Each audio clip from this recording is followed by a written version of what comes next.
Hi guys ಹೇಗಿದ್ದೀರಾ?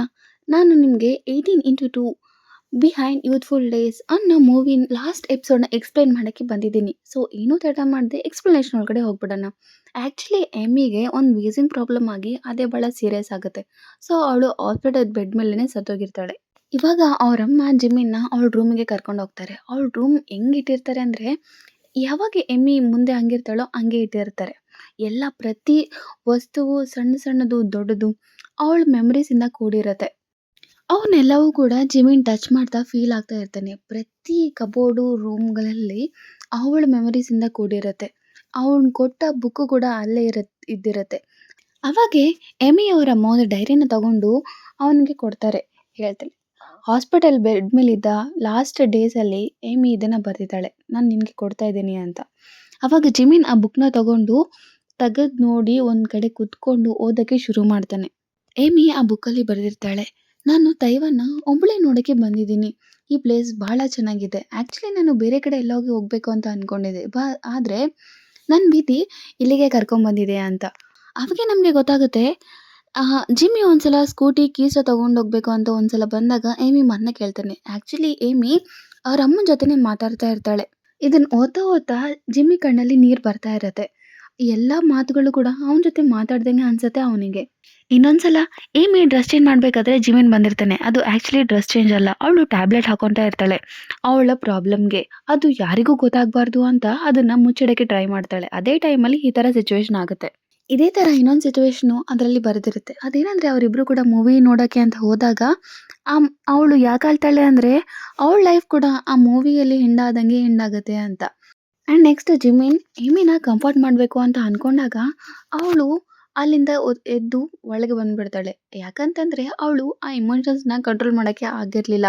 ಅವಳ room ಒಳಗಡೆ ಬಂದು ಫುಲ್ ಅಳಕ್ಕೆ ಸ್ಟಾರ್ಟ್ ಮಾಡಿಬಿಡ್ತಾಳೆ. ಯಾಕಂದರೆ ಅವಳು ಬದುಕಬೇಕು ಅಂತ ಅಂದ್ಕೊಂಡಿರ್ತಾಳೆ. ಅವಳು ಜಿಮಿನ್ ಜೊತೆ ಬದುಕಬೇಕು, ಅವನ ಜೊತೆನೇ ಇರಬೇಕು ಅಂತ ಅಂದ್ಕೊಂಡಿರ್ತಾಳೆ. ಅವಳು ಎಂತಹ ವರನ ಬೇಡಿದ್ದಾಳೆ ಅಂದರೆ ಅದು ಯಾವತ್ತಿಗೂ ಪೂರಿ ಆಗೋದೇ ಇಲ್ಲ. ಇನ್ನೊಂದ್ಸಲ ಅವರು ಲ್ಯಾಂಡರ್ಸ್ನ ನೋಡಬೇಕು ಅಂತ ಟ್ರೈನಲ್ಲಿ ಹೋಗಬೇಕಾದ್ರೆ ಜಿಮಿನ್ ಹೇಳಿದ ಮಾತು ಅವಳಿಗೆ ಕೇಳಿಸುತ್ತೆ. ಆದರೆ ಅವಳು ರೆಸ್ಪಾಂಡ್ ಆಗಲ್ಲ. ಯಾಕಂದರೆ ಅವಳ ಜೀವನ ಅವಳದಲ್ಲ ಆ್ಯಂಡ್ ಅವಳ ಪೇರೆಂಟ್ಸ್ ಕೂಡ ಅಲ್ಲ. ಲಾಸ್ಟ್ ಡೇ ಅಂತ ಅವತ್ತು ಟ್ರೈನಲ್ಲಿ ಹತ್ತಿ ಹೋಗ್ತಾ ಇರ್ತಾಳಲ್ಲ, ಆವಾಗ ಭಾಳ ಹತ್ಕೊಳ್ತಾ ಇರ್ತಾಳೆ, ಭಾಳ ಆಳ್ತಾಳೆ. ಯಾಕಂದರೆ ಅವಳು ಜಿಮಿನ್ಗೆ ಬಿಟ್ಟು ಹೋಗೋದು ಇಷ್ಟ ಇರಲಿಲ್ಲ. ಆ್ಯಂಡ್ ನೆಕ್ಸ್ಟ್ ಜಿಮಿನ್ ಒಂದ್ಸಲ ಫೋನ್ ಮಾಡಿ ನಾನು ಜಾಪಾನ್ಗೆ ಬರ್ತಿದ್ದೀನಿ ಅಂತ ಹೇಳ್ತಾನೆ. ಆದರೆ ಅವಳು ಇಲ್ಲ, ನಾನು ನನ್ನ ಬಾಯ್ ಫ್ರೆಂಡ್ ಜೊತೆ ಟೂರ್ಗೆ ಹೋಗ್ತಿದ್ದೀನಿ ಅಂತ ಹೇಳ್ತಾಳೆ. ಆದರೆ ಅದು ಭಾಳ ಸುಳ್ಳು. ಯಾಕಂದರೆ ಅವಳಿಗೆ ಬಾಯ್ ಫ್ರೆಂಡ್ ಇದ್ದಿರಲ್ಲ. ಆ ಟೈಮಲ್ಲಿ ಅವಳು ಹಾಸ್ಪಿಟಲಲ್ಲಿ ಅಡ್ಮಿಟ್ ಆಗಿರ್ತಾಳೆ. ಈ ಲೆಟರ್ನ ಬರೀತಾನೆ ಅವಳು ಸತ್ತೋಗಿರ್ತಾಳೆ. ಅವಳು ಸತ್ತೋಗೋ ಮುಂಚೆ ಮಾತು ಕೂಡ ಜಿಮಿನ್ ಐ ಮಿಸ್ ಯು ಅಂತ ಹೇಳಿರ್ತೆ. ಅದು ಓದ್ತಾ ಜಿಮಿನ್ಗೆ ಭಾಳ ದುಃಖ ಆಗ್ಬಿಡ್ತಾಳೆ. ಅವನು ಅಳಕ್ಕೆ ಶುರು ಮಾಡಿಬಿಡ್ತಾನೆ. ಅವನು ಒಳಗಿದ್ದ ದುಃಖ ಎಲ್ಲ ಕೂಡ ಕಣ್ಣೀರಿಂದ ಬರ್ತಾನೆ ಇರುತ್ತೆ. ಆ ಡೈರಿ ಕೂಡ ಅವನ ಕಣ್ಣೀರಿಂದ ಒದ್ದೆ ಆಗಿಬಿಡುತ್ತೆ. ಆ್ಯಕ್ಚುಲಿ ಇವಾಗ ನಮಗೆ ಇನ್ನೊಂದು ನಿಜ ಕೂಡ ಗೊತ್ತಾಗುತ್ತೆ.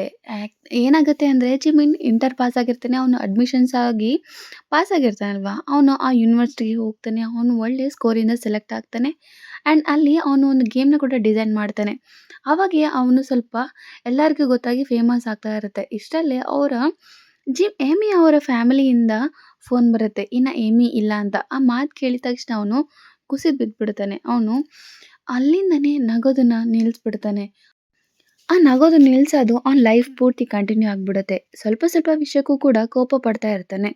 ಅದೇ ಅವನ ಕಂಪನಿ ಮೇಲೆ ಭಾಳ ಪ್ರಭಾವ ಬೀಳುತ್ತೆ. ಆ ಪ್ರಭಾವ ಯಾವ ಥರ ಇರುತ್ತೆ ಅಂದರೆ ಅವನು ಆ ಕಂಪನಿಯಿಂದ ಹೊರಗಡೆ ಆಗೋ ಥರ ಆಗಿರುತ್ತೆ. ಇವಾಗ ಮತ್ತೆ ಜಿಮಿನ್ ಅವನ ಊರಿಗೆ ಬಂದುಬಿಡ್ತಾನೆ. ಅವನು ಒಬ್ಬನೇ ಒಂದು ರೂಮ್ನ ತೊಗೊಂಡು ಸಿಂಗಲ್ ಆಗಿ ಇರೋಕ್ಕೆ ಸ್ಟಾರ್ಟ್ ಮಾಡ್ತಾನೆ. ಅವನು ಒಳಗಡೆ ಇರೋ ದುಃಖ ಕೂಡ ಹಂಗೆ ಇರುತ್ತೆ. ಅವನು ಹೊರಗಡೆ ಹಾಕೋಕ್ಕೂ ಕೂಡ ಆಗಿರಲ್ಲ. ಇನ್ನು ನೆಕ್ಸ್ಟ್ ಅವನು ಕರೋಕೆ ಇದ್ದ ಬಾರಿಗೆ ಕೆಲಸ ಮಾಡಿದ್ದ ಹತ್ರ ಮತ್ತೆ ಹೋಗ್ತಾನೆ. ಅಲ್ಲಿ ನೋಡಿದಾಗ ಅಲ್ಲೆಲ್ಲ ಕೂಡ ಬಂದಾಗ್ಬಿಟ್ಟಿರತ್ತೆ. ಸೊ ಆ ಒಬ್ಬ ಮನುಷ್ಯ ಕೂಡ ಅಲ್ಲಿ ಇದ್ದಿರಲ್ಲ. ಎಲ್ಲ ಧೂಳಿಂದ ನಿಂತ್ಕೊಂಡಿರುತ್ತೆ ಆ ಪ್ಲೇಸಲ್ಲಿ. ಎಲ್ಲವೂ ಕೂಡ ಚೇಂಜ್ ಆಗಿರುತ್ತೆ. ಆದರೆ ಒಂದು ಮಾತ್ರ ಚೇಂಜ್ ಆಗಿರಲ್ಲ, ಏಮಿ ಹಾಕಿದ್ದ ಪೇಂಟಿಂಗ್. ಅದರಲ್ಲಿ ಅವನು ಬಾಸ್ಕೆಟ್ ಬಾಲ್ ಆಡ್ತಿದ್ದ ಪಿಕ್ಚರ್ ಮಾತ್ರ ಕ್ಲಾರಿಟಿಯಾಗಿ ಕಾಣಿಸ್ತಾ ಇರತ್ತೆ. ಸೊ ಇಲ್ಲೇ ನಮಗೆ ಆ ಜಿಮಿನ್ ನೋಡ್ತಾ ಇರೋ ಸನ್ನಿವೇಶನ ತೋರಿಸ್ತಾರೆ. ಇಲ್ಲಿಗೆ ಈ ಸ್ಟೋರಿ ಎಂಡ್ ಆಗುತ್ತೆ. ಈ ಸ್ಟೋರಿ ನೋಡಿದ್ರಲ್ವಾ? ಇವಾಗ ನಿಮ್ಗೆ ಹೆಂಗೆ ಅನ್ನಿಸ್ತು? ಕೆಳಗಡೆ ಕಮೆಂಟ್ ಸೆಕ್ಷನಲ್ಲಿ ಕಮೆಂಟ್ ಮಾಡಿ.